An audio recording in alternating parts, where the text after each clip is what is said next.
گناہ نمبر 4 جس کو گناہ کبیرہ کا نام دیا جاتا ہے، اس گناہ کا نام ہے تارک صلاۃ، نماز کا چھوڑنے والا۔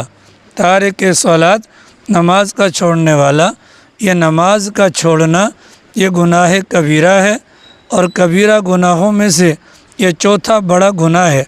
اللہ تعالیٰ نے قرآن کریم کے اندر ارشاد فرمایا، فَخَلَفَ مِن بَعْدِ خَلْفِهِمْ أَضَاعُوا الصَّلَاةَ، کہ ان لوگوں کے بعد ایسے لوگ دنیا کے اندر آئے کہ جنہوں نے نمازوں کو ضائع کر دیا، وَاتَّبَعُوا الشَّهَوَاتِ، اپنی نفسانی خواہشات کے پیچھے پڑ گئے، فَسَوْفَ يَلْقَوْنَ غَيًّا، ایسے لوگوں کے متعلق فرمایا ان کو اللہ کی ذات غی نامی مقام ہے جہنم میں، اس کے اندر داخل کرے گی۔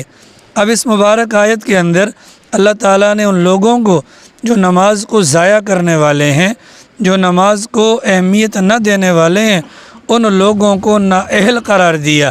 فخلف من بعد خلفہم، ان کے بعد ان کے خلیفہ ایسے نااہل قسم کے لوگ ہوئے جنہوں نے نماز کو چھوڑ دیا۔ اب نماز کو چھوڑنے سے کیا مراد ہے، یا نماز کو ضائع کرنے سے کیا مراد ہے؟ یہ مراد نہیں ہے انہوں نے نماز پڑھنا چھوڑ دی یا انہوں نے نماز کو قضا کر دیا، بلکہ عبداللہ ابن عباس رضی اللہ عنہ فرماتے ہیں نماز کے چھوڑنے سے مراد یہ ہے کہ نماز کے وقت کو آگے پیچھے کر دیا۔ مثال کے طور پر ظہر کی نماز پڑھنی ہے تو ظہر کے وقت میں نہیں پڑھی، اور اس کے وقت کو مؤخر کیا یہاں تک کہ عصر کے وقت میں، یہ عصر اور ظہر کا جو وقت ہے، ظہر کا وقت ختم ہونے کو تھا تو ظہر کی نماز پڑھ لی، عصر کا وقت آ گیا، عصر کی نماز مغرب کے قریب پڑھی، مغرب کی نماز عشاء کے قریب پڑھی، اور عشاء کی نماز طلوع فجر کے قریب پڑھی۔ اس قسم کے جو لوگ ہیں ان کو اگرچہ نماز پڑھنے والے ہیں، نماز قضا نہیں کرتے، لیکن نمازوں کے اوقات کو اہمیت نہیں دیتے، اس بنیاد پر اللہ نے فرمایا ایسے لوگ نااہل قسم کے ہیں۔ لہٰذا ایسے لوگوں کا ٹھکانہ اللہ نے فرمایا جہنم کے اندر ایک وادی ہے، اس وادی کا نام غی ہے، اس وادی کے اندر ان کو رکھا جائے گا۔ چنانچہ کتابوں کے اندر آتا ہے کہ غی نامی جو وادی ہے جہنم کے اندر ایک بہت گہری وادی ہے، اس وادی کا جو ذائقہ ہے وہ بہت برا ہے۔ تو جو نماز کے اوقات کو اہمیت نہیں دیتے، آگے پیچھے کر دیتے ہیں، ان کا یہ حال اللہ نے قرآن کریم کے اندر بیان فرمایا۔ دوسری جگہ فرمایا فویل للمصلین، اللہ فرماتے ہیں ان نمازیوں کے لیے خرابی ہے، یا ان نمازیوں پر افسوس ہے، یا ان نمازیوں کے لیے ہلاکت ہے، یا ان نمازیوں کے لیے شدید عذاب ہے، یا ان نمازیوں کے لیے ویل نامی جہنم کی وادی ہے۔ الذین هم عن صلاتہم ساہون، جو اپنی نمازوں سے بے خبر ہوتے ہیں، مطلب نمازوں کے متعلق ان کی سوچ نہیں ہوتی۔ جب تک کسی چیز کے متعلق انسان کی سوچ نہیں ہوگی، اہمیت نہیں دے گا، جب اہمیت نہیں دے گا تو گویا کہ عمل کو پورا نہیں کرے گا۔ تو فرمایا جو نمازوں کے متعلق غفلت سے کام لیتے ہیں، جو بے خبر لوگ ہیں، ان کے لیے سخت عذاب ہے، یا ان کے لیے جہنم کے اندر ویل نامی وادی ہے۔ اب یہ دیکھیے پہلی والی آیت کے اندر بھی اس بندے کو جو نماز کے اوقات کو آگے پیچھے کرتا ہے، اور دوسری والی آیت کے اندر کہ جس کے اندر فویل للمصلین فرمایا گیا، ان دونوں جگہوں پر مسلمان نماز پڑھنے والے کو نمازی کہا گیا، لیکن اس کے عمل کی تردید کی گئی۔ فرمایا فویل للمصلین، ایسے نمازیوں کے لیے، وہ کہ نمازی تو مانا جا رہا ہے، لیکن نمازی ماننے کے باوجود بھی جو نماز پر ملنا چاہیے یا نماز کا جس انداز سے ادا کرنے کا حکم دیا گیا وہ ادا نہیں کرے گا، ایسے بندے کے لیے خرابی ہے۔ اللہ نے 28ویں پارے میں فرمایا یا ایھا الذین آمنو، اے ایمان والو، یا ایھا الذین آمنو، اے ایمان والو، یا ایھا الذین آمنو، اے ایمان والو، یا ایھا الذین آمنو، اے ایمان والو، لا تلہکم اموالکم ولا اولادکم عن ذکر اللہ، اے ایمان والو تمہیں غفلت میں نہ ڈالے، تمہیں غفلت میں نہ ڈالے تمہارا مال اور تمہاری اولاد عن ذکر اللہ، اللہ کے ذکر سے۔ وَمَن يَفْعَلْ ذَلِكَ، جس آدمی کو اس کے مال نے یا اس کی اولاد نے غفلت میں ڈالا، فَأُولَئِكَ هُمُ الْخَاسِرُونَ، تو یہ بندہ نقصان اٹھانے والوں میں سے ہوگا۔ اب اللہ کے ذکر سے مراد علماء نے فرمایا پانچوں نمازیں ہیں، پانچوں نمازوں کی اہمیت کے پیش نظر فرمایا گیا۔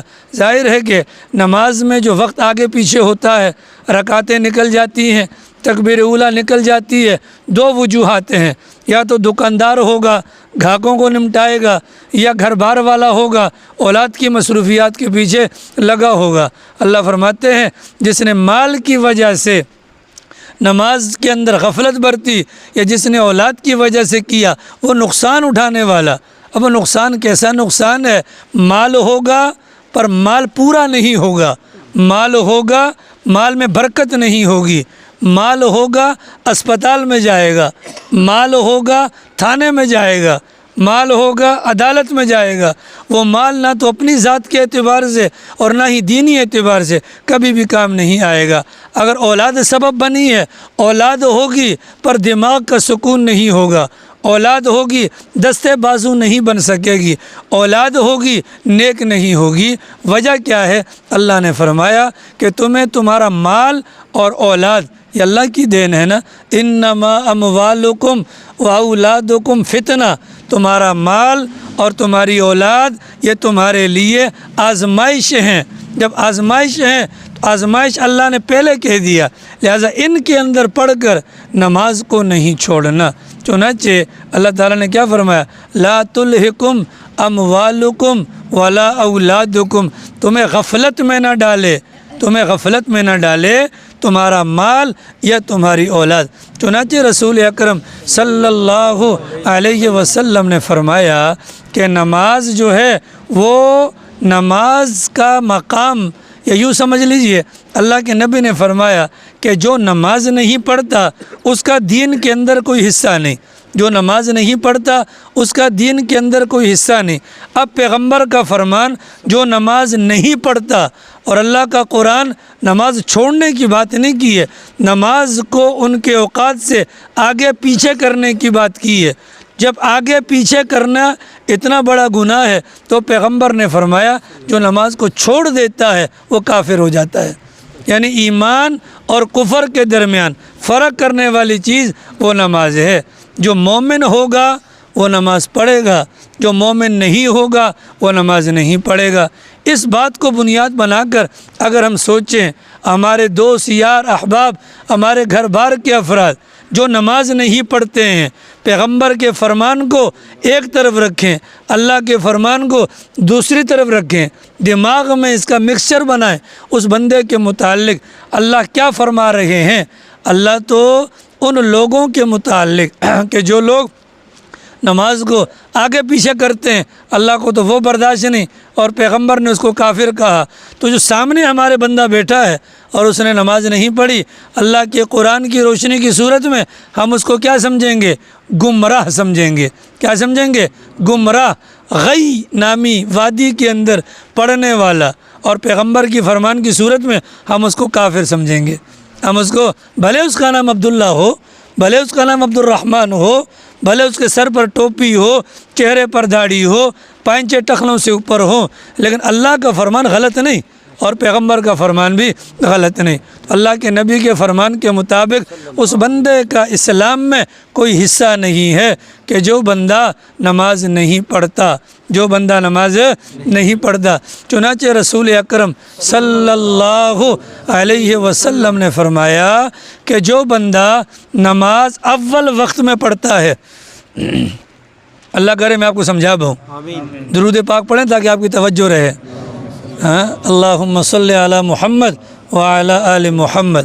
اللہ کے نبی علیہ السلام نے فرمایا جو بندہ نماز اول وقت میں پڑھتا ہے، نماز سے فارغ ہونے کے بعد وہ نماز آسمان تک جاتی ہے، ایک نور کی شکل میں روشنی پھیل جاتی ہے، آسمان پر جا کر اللہ کے عرش تک پہنچتی ہے اعزاز و اکرام کے ساتھ، اور وہ نماز عرش پر جانے کے بعد قیامت تک اس نمازی کے لیے دعا کرتی رہتی ہے، اللہ تیری بھی ایسی حفاظت کرے جیسے تو نے میری حفاظت کی۔ اور جو بندہ نماز کے وقت کو ٹال دیتا ہے، یعنی کہ اہمیت نہیں دیتا، پڑھ لی نہ پڑھی جماعت ہے نہیں ہے، اس صورت میں پیغمبر نے فرمایا ایسی نماز جب یہاں سے اوپر جاتی ہے وہ تاریکی ہوتی ہے، اندھیرا ہوتا ہے، آسمانوں تک پہنچتی ہے، عرش تک پہنچ نہیں پاتی، گندے بوسیدہ کپڑے میں لپیٹ کر نمازی کے منہ پر مار دی جاتی ہے، اور وہ نماز اس نمازی کو بد دعا دیتی ہے، اللہ تجھے بھی ایسا ضائع کرے جیسے تو نے مجھے ضائع کیا۔ اللہ کے نبی علیہ السلام نے فرمایا کہ جو بندہ نماز کی حفاظت کرتا ہے، جو بندہ نماز کی حفاظت کرتا ہے، یہ نماز کل قیامت والے دن اس کے لیے نور ہوگی، اس کے لیے نور ہوگی، اس کے لیے برہان ہوگی، اس کی نجات کا سبب ہوگی۔ اور جو بندہ نماز کی حفاظت نہیں کرتا، نہ اس کے لیے نور ہوگا، نہ اس کے لیے برہان ہوگی، نہ ہی نجات کا کوئی راستہ۔ اور پھر رسول اکرم صلی اللہ علیہ وسلم نے 4 بڑے بڑے کافروں کا نام لیا اور فرمایا کہ جو نماز کی پابندی نہیں کرتا، نور ہے کوئی نہیں، دلیل ہے کوئی نہیں، نجات کا راستہ کوئی نہیں، کہاں جائے گا؟ 4 بڑے بڑے کافروں کے ساتھ اس بندے کا حشر ہوگا۔ نمبر 1 فرعون کے ساتھ، نمبر 1 فرعون کے ساتھ، نمبر 2 حامان کے ساتھ، نمبر 3 قارون کے ساتھ، نمبر 4 ابی ابن خلف کے ساتھ۔ یہ 4 بڑے بڑے کافر ہیں۔ ان 4 بڑے بڑے کافروں کے ساتھ حشر ہونے کی وجہ کیا ہے؟ علماء نے فرمایا کہ نماز کی حفاظت نہ کرنا 4 وجوہات پر ہوتا ہے عام طور پر۔ یا تو بندہ نماز میں سستی کا مظاہرہ کرے گا کہ وہ عہدیدار ہوگا، سلطنت کا مالک ہوگا، بادشاہ ہوگا، کوئی عہدیدار ہوگا، اس بنیاد پر نماز کے اندر آنے میں سست ہے۔ اگر اس اعتبار سے سستی کا مظاہرہ کیا، اس کا حشر فرعون کے ساتھ ہوگا۔ کس کے ساتھ ہوگا؟ فرعون کے ساتھ۔ فرعون کون ہے؟ جانتے ہیں نا، انا ربکم الاعلی، جس نے خدائی کا دعویٰ کیا تھا، اس کے ساتھ اس عہدیدار کا حشر ہوگا کہ جو بندہ عہدے کے ساتھ نماز کے اندر سستی کا مظاہرہ کرتا ہے۔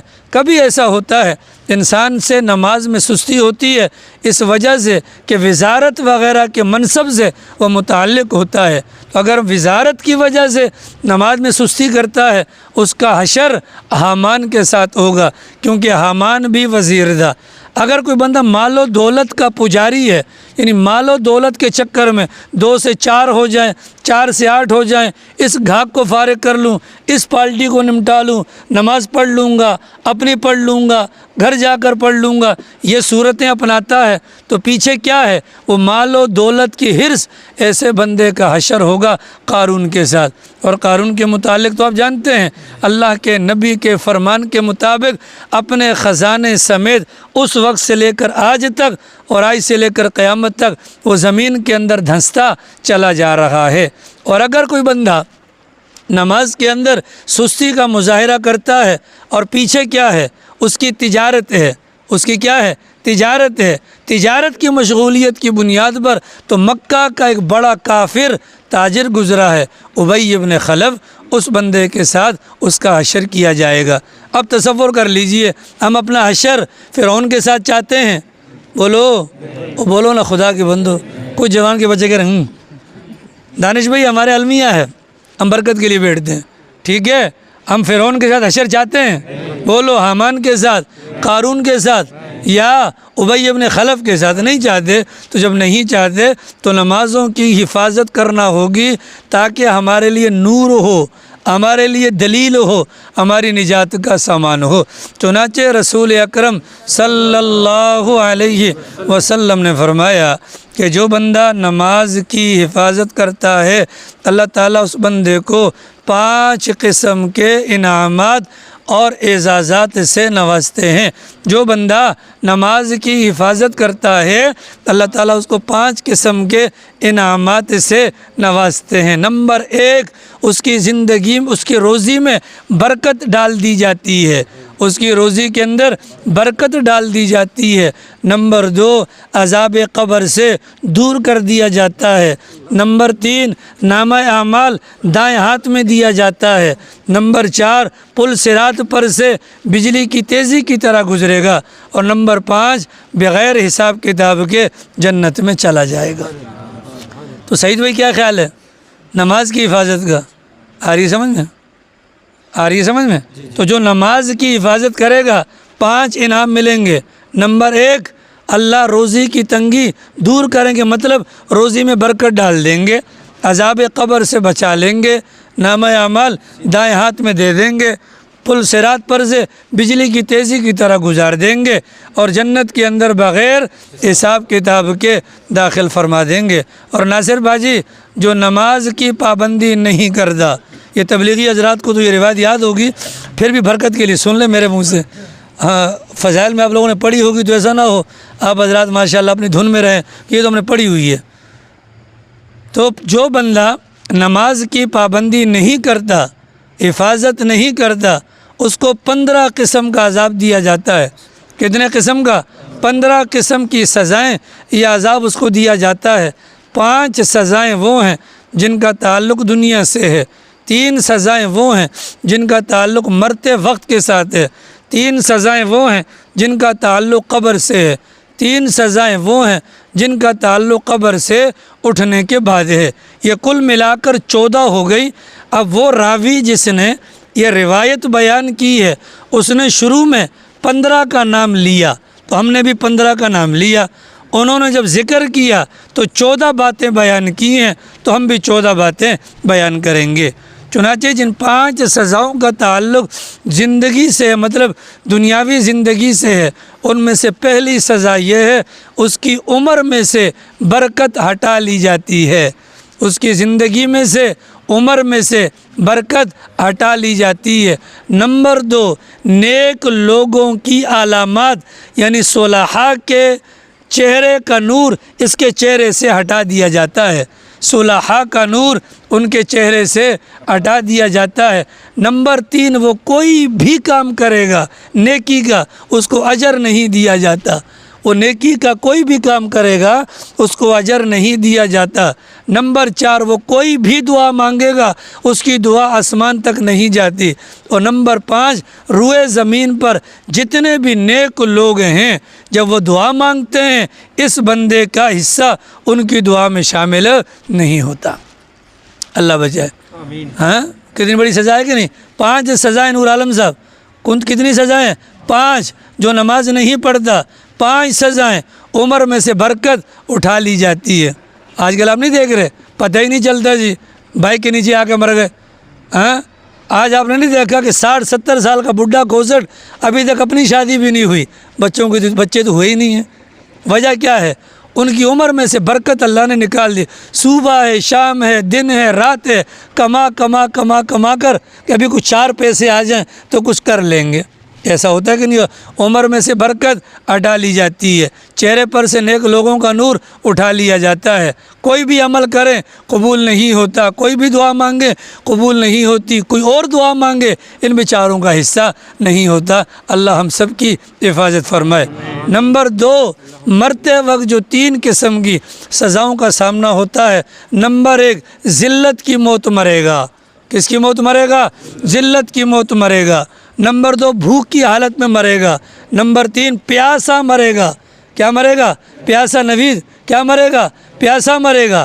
اگر وہ ساری دنیا کا پانی بھی پی لے اس کی پیاس نہ بجھے، قبر میں چلا جائے گا۔ 3 عذاب وہاں پر بھی ہوں گے۔ پہلا عذاب کیا ہوگا؟ اس کی قبر کے اندر آگ جلا دی جائے گی، اس کی قبر کے اندر آگ جلا دی جائے گی۔ نمبر 2، قبر کو تنگ کیا جائے گا۔ رسول اکرم صلی اللہ علیہ وسلم نے اشارہ کر کے سمجھایا کہ یوں جیسے ایک ہاتھ کی انگلیاں دوسری ہاتھ کی انگلیوں کے اندر جاتی ہیں، ایسے ایک سائیڈ کی پسلیاں دوسری سائیڈ کی پسلیوں کے اندر گھس جائیں گی۔ اور نمبر 3، اس پر ایک سانپ مسلط کیا جائے گا جس کا نام کتابوں کے اندر شجاع اقرع آیا ہے، گنجا اژدہا۔ اردو ترجمہ اس کا گنجا اجدہا، اس کے متعلق فرمایا گیا اس کی آنکھیں آگ کی ہوں گی۔ کس کی ہوں گی؟ آنکھ کی۔ اور اس کے جو ناخن ہیں وہ لوہے کے ہوں گے۔ کس کے ہوں گے؟ لوہے کے۔ اور حدیث پاک میں آتا ہے کہ اس کا جو ناخن ہے، ایک ناخن کی لمبائی اتنی بڑی ہے کہ یہاں سے اگر شروع کریں یہاں تک پہنچنے میں پورا دن لگ جائے۔ اب تصور کریں ہم لیاری سے پیدل چلنا شروع ہوں، ایک دن کے بعد ہم کہاں تک پہنچیں گے؟ اتنا لمبا اس کا ایک ناخن ہے۔ اور وہ میت سے کلام کرے گا اور کیا کہے گا؟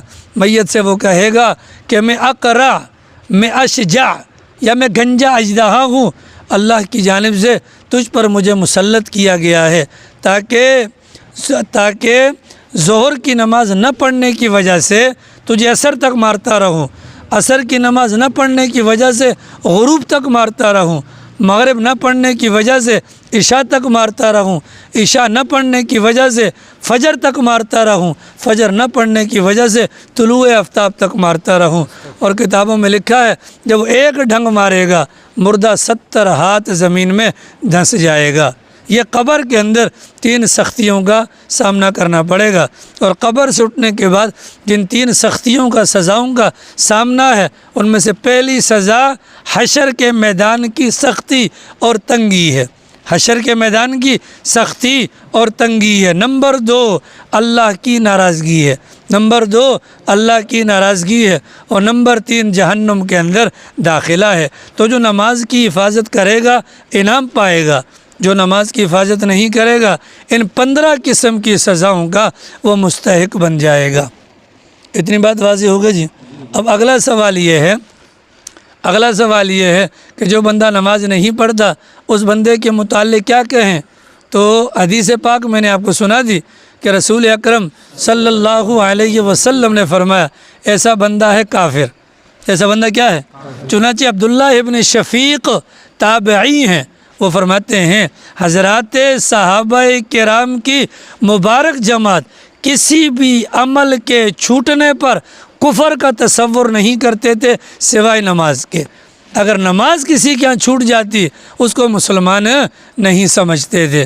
چنانچہ ایک بزرگ گزرے ہیں عون بن عبداللہ، وہ فرمایا کرتے تھے کہ جب کوئی بندہ قبر میں جاتا ہے تو قبر میں جاتے کے ساتھ ہی اس سے پہلا سوال نماز کے بارے میں پوچھا جاتا ہے۔ اگر نماز صحیح ہوگی باقی اعمال چیک کیے جائیں گے، اور اگر نماز ہی نہیں ہے تو اس کے بعد کسی اور عمل کے بارے میں پوچھا ہی نہیں جاتا۔ اسی بنیاد پر فرمایا گیا 4 اعمال بڑے بڑے ہیں، نماز، روزہ، حج اور زکوٰۃ۔ یہ چاروں ایسے ہیں، ان چاروں کو کرنا لازمی ہے۔ اگر 4 میں سے 3 کر لیے، 1 نہ کیا، باقی تینوں کو بھی اللہ کی ذات ضائع کر دیتی ہے، ان کے بارے میں اللہ پوچھتا ہی نہیں۔ تو نماز ضروری ہے کہ نہیں ہے؟ بولیے۔ اب آپ دیکھیے دین اسلام کے بڑے بڑے ارکان ہیں، نماز کے علاوہ بھی ہے نا، نماز کے علاوہ بھی معاملات تو ہیں، حج کرنا ہے، روزہ رکھنا ہے، زکوٰۃ دینی ہے، وغیرہ وغیرہ۔ لیکن کسی بھی حکم کے متعلق آپ کو دعوت کا حکم تو ہے، مار پٹائی کا نہیں۔ لیکن نماز کے متعلق کیا فرمایا؟ بچہ 7 سال کا ہو جائے نماز کا حکم دو، اور 10 سال کا ہو جائے اگر نہیں پڑھتا تو پٹائی کرو، نہیں کرتا تو، حالانکہ 10 سال کا بچہ بالغ نہیں ہوتا۔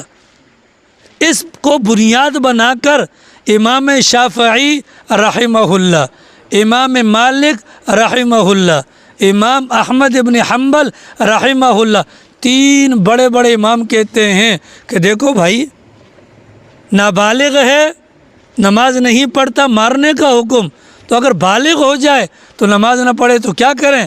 تو وہ فرماتے ہیں ایسے بندے کو تلوار سے قتل کر دیا جائے۔ جو نماز نہیں پڑھتا اس کو قتل کرنا ہے، گلے سے نہیں لگانا۔ جو نماز نہیں پڑھتا وہ کافر ہے، اس کو گھر پہ جگہ نہیں دینی۔ آ رہی سمجھ میں؟ یہ نہیں ہے، وہ کیا ہے؟ واجب القتل ہے۔ یہ کون کہتا ہے؟ میں نہیں، امام شافعی، امام احمد، امام مالک، انہوں نے کیا کہا؟ ایسے بندے کو قتل کر دو، ایسے بندے کو کیا کر دو؟ قتل کر دو۔ اب ہم نے خود نہیں کرنا ہے، لیکن سمجھ لیں اگر کوئی بے نمازی آتا ہے دماغ میں خاکہ گھمائیں، یہ واجب القتل ہے۔ یہ کون ہے؟ یہ واجب القتل ہے۔ اتنی بات واضح ہو گئی جی۔ تو نماز چھوڑنا حلال ہے، نماز چھوڑنا حرام ہے، نماز چھوڑنا کفر ہے، نماز چھوڑنا کفر ہے۔ فرمایا جس نے ایک نماز چھوڑ دی، کیا کر دیا؟ ایک نماز چھوڑ دی، اللہ اس کا نام اٹھا کر جہنم کے دروازے پہ لکھ دیتا ہے، اور جس کا نام لکھ دیا وہ جائے گا بھلے کچھ بھی ہو جائے، وہ جائے گا بھلے کچھ بھی ہو جائے۔ چنانچہ کتابوں کے اندر حدیث پاک میں فرمایا گیا بے نمازی آدمی کا قیامت والے دن سب سے پہلے منہ کالا کیا جائے گا۔ کیا کالا کیا جائے گا؟ اور اس کو جہنم کی وادی ہے، اس کا نام ہے لحم، اس لحم نامی وادی کے اندر اس کو رکھا جائے گا۔ وہ لحم نامی جو وادی ہے اس کے اندر سانپ ہیں۔ حدیث پاک میں فرمایا گیا ایک ایک سانپ کی موٹائی اونٹ کی گردن کے بقدر ہے، اور حدیث پاک میں فرمایا گیا ایک ایک سانپ کی لمبائی 1 مہینے کی مسافت کے بقدر ہے۔ اس میں کس کو ڈالا جائے گا؟ کس کو ڈالا جائے گا؟ عالمگیر صاحب، کس کو؟ بے نمازی کو منہ کالا کر کے لحم نامی وادی کے اندر ڈالا جائے گا۔ اس سے یہ پتہ چلا جس نماز کو ہم اہمیت نہیں دیتے، یہ نماز بڑی اہم چیز ہے۔ سر رفیق صاحب 29واں سپارہ سورۃ القلم، اللہ تعالیٰ ارشاد فرماتے ہیں پاجی کل قیامت کا دن ہوگا، ظاہر ہم سارے اللہ میاں کے سامنے انشاءاللہ جائیں گے۔ اللہ کی ذات اپنی پنڈلی کے اوپر سے کپڑا ہٹائے گی۔ اللہ قرآن میں کہتے ہیں یوم یکشف عن ساق، اس پنڈلی کی چمک کو دیکھنے کے بعد لوگ آئیں گے، بلایا جائے گا آؤ رب کو دیکھو۔ تو جو یہاں پر سجدہ کرتا ہوگا وہ وہاں پر فوراً اس پنڈلی کو دیکھ کر سجدہ کر لے گا، کیونکہ قرآن پڑھا ہوگا اور اسے کنفرم ہوگا یہ میرا رب ہی ہے، اسی کو سجدہ کرنا ہے۔ لیکن جو دنیا میں سجدہ نہیں کر رہا ہوگا اس موقع پر وہ کرنا چاہے گا، اللہ اس کی کمر کو تختہ بنا دے گا، وہ کر نہیں پائے گا۔ اس کی وجہ بیان کی گئی کہ دنیا میں نماز کے لیے حی علی الصلاح، حی علی الفلاح کے الفاظ اس کے کان میں آتے تھے، یہ آتا نہیں تھا، آج آنا چاہتا ہے پر اللہ اس کو آنے نہیں دیتا۔ اتنا بڑا گناہ ہے۔ نابینا صحابی ہیں یا رسول اللہ، ساتھ لانے والا کوئی نہیں، اجازت ہے گھر پہ نماز پڑھ لوں؟ فرمایا پڑھ لو۔ اجازت لے کر وہ نابینا صحابی واپس پلٹے، جبرائیل آ گئے۔ فرمایا منع کریں، ان کو منع کریں، ان کو منع کریں، اور بلائیں، ان کو بلایا۔ سرکار نے پوچھا اذان کی آواز سنتے ہو؟ کہا جی۔ کہا پھر گھر پہ تمہاری نماز نہیں ہو سکتی ہے، تمہاری نماز گھر پر نہیں ہو سکتی ہے، وجہ اذان کی آواز سنتے ہو۔ یہ جو ہمارے شہزادے کہتے ہیں میں فجر گھر پہ پڑھ لیتا ہوں۔ حضرت علی نے فرمایا کہ مسجد کے پڑوسی کی نماز گھر پر نہیں ہوتی۔ پوچھا کہ پڑوسی کون؟ کہا کہ جو اذان کی آواز سنتا ہو وہ مسجد کا پڑوسی ہے، وہ مسجد کا پڑوسی ہے۔ ان تمام باتوں کو دماغ میں بٹھائیں تو پتہ چلے گا نماز معمولی چیز نہیں ہے۔ اللہ قرآن میں کیا فرماتے ہیں 21ویں پارے کے شروع میں اتل ما اوحی الیک من الکتاب واقم الصلاۃ لذکری ان الصلاۃ تنہا عن الفحشاء والمنکر۔ ٹھیک ہے، نماز روکتی ہے کس سے؟ بے حیائی سے، بری باتوں سے، ناشائستہ کرتوتوں سے۔ ایسا ہے نا، اگر نماز پڑھیں گے تو یہ حرکتوں سے ہم رک جائیں گے۔ اگر نماز بھی پڑھتے ہیں حرکتیں بھی کرتے ہیں، نہ تو اللہ کی ذات غلط ہے نہ اللہ کا کلام غلط ہے، دال میں کالا یہاں پر ہے، ہماری نماز کے اندر کوتاہی ہوگی۔ ٹھیک ہے جی، اب 2 واقعات سن لیں۔ میں نے سر رفیق سے وعدہ کیا تھا 30 کا 5 منٹ اور دے دیں، علامہ کا پروگرام ہے، خیر ہے، آ رہی سمجھ میں؟ 2 واقعات سن لیں۔ حضرت موسیٰ کا زمانہ ہے، ایک عورت آتی ہے یا نبی اللہ، بڑا گناہ ہو گیا، کوئی توبہ کی، معافی کی کوئی سبیل؟ کیا گناہ ہوا؟ کہا جی میں نے زنا کر لیا تھا، زنا کے نتیجے میں حمل ٹھہرا، بچہ پیدا ہوا اور اس بچے کو بھی قتل کر ڈالا۔ حضرت موسیٰ جلالی پیغمبر تھے، فرمایا بد نصیب نکل یہاں سے، تیری وجہ سے خدا کا عذاب نہ آ جائے، ہم سارے جل نہ جائیں، نکل جائے یہاں سے۔ دربار سے نکال دیا۔ یک دم جبرائیل امین تشریف لائے، کہا یا نبی اللہ، ایک تائبہ توبہ کرنے والی عورت کو آپ نے نکال دیا۔ کہا اس نے اتنا بڑا گناہ کیا تھا۔ فرمایا مانتے ہیں اس کا گناہ بڑا ہے، لیکن اس کے گناہ سے بڑا گناہ نہ بتاؤں؟ کہا فرمایا بتائیں۔ کہا کہ نماز چھوڑنے والا، نماز چھوڑنے والا زنا کرنے سے بھی بڑا، قتل کرنے سے بھی بڑا مجرم ہے۔ ٹھیک ہے، اب سوچ لیں، اب سوچ لیں ہمارا نمازوں کے ساتھ کیا حال ہے۔ ایک صحابی کی بہن کا انتقال ہوا، تدفین کروائی، مدینہ منورہ کا واقعہ ہے یا مصر کا واقعہ ہے۔ اپنی بہن کی تدفین کے بعد، تدفین کے دوران کوئی ضروری کاغذات یا سامان قبر میں رہ گیا، اور گھر جا کر دیکھا تو سامان نہیں تھا۔ علماء سے پوچھا کہ ضرورت ہے، علماء نے کہا کہ سائیڈ سے قبر کو کھود کر سامان نکال لیا جائے۔ اسی دن، جس دن تدفین ہوئی، چند گھنٹوں کے بعد سائیڈ پر سے قبر کو کھولا گیا تو قبر کے اندر آگ کے شعلے بھڑک رہے تھے۔ گھبرایا، گھر آیا، روتا ہوا، ماں سے پوچھا میری بہن کا کیا گناہ تھا؟ کہا اور گناہ کوئی نہیں تھا، نماز کے اندر سستی کرتی تھی۔ یہ نہیں کہا نماز پڑھتی نہیں تھی، نماز کے اندر کیا کرتی تھی؟ سستی۔ تو نماز کی سستی میں اگر قبر جہنم کا ایندھن بن جاتی ہے تو سوچئے کہ جو نماز بالکل نہیں پڑھتے، جو نماز، اور پھر بھی ہم ان کو یاران ملت سمجھتے ہیں اور ہم ان کے ساتھ تعلقات نہیں چھوڑتے، تو وہ تو ڈوبے ہی ڈوبے ہیں، وہ ساتھ میں ہمیں بھی لے کر ڈوب جائیں گے۔ اتنی بات ہو گئی جی۔ تو سردانی صاحب، اسکول میں ٹیچر نے، ملک صاحب، بچوں سے پوچھا نماز کون نہیں پڑھتا؟ مظفر صاحب، نماز کون نہیں پڑھتا؟ تو بچے تو معصوم ہوتے ہیں۔ ایک بچے نے کہا جن کو نماز پڑھنا نہیں آتی، ایک بچے نے کہا جن کو نماز پڑھنا، دوسرے بچے نے کہا جو مر گئے ہیں وہ نماز نہیں پڑھتے، اور تیسرے نے کہا کہ جو مسلمان نہیں ہوتا وہ نماز نہیں پڑھتا۔ اب گریبان میں منہ ڈال کر دیکھیں، ہمیں نماز پڑھنا آتی ہے؟ ٹھیک ہے، اگر آتی ہوگی تو پڑھیں گے، گویا کہ نہیں آتی، یا ہم کافر ہیں کہ جو نماز نہیں پڑھتے، یا ہم مر چکے ہیں جو نماز نہیں پڑھتے۔ تو گناہ کبیرہ میں سے چوتھا بڑا گناہ نماز کا چھوڑنا ہے۔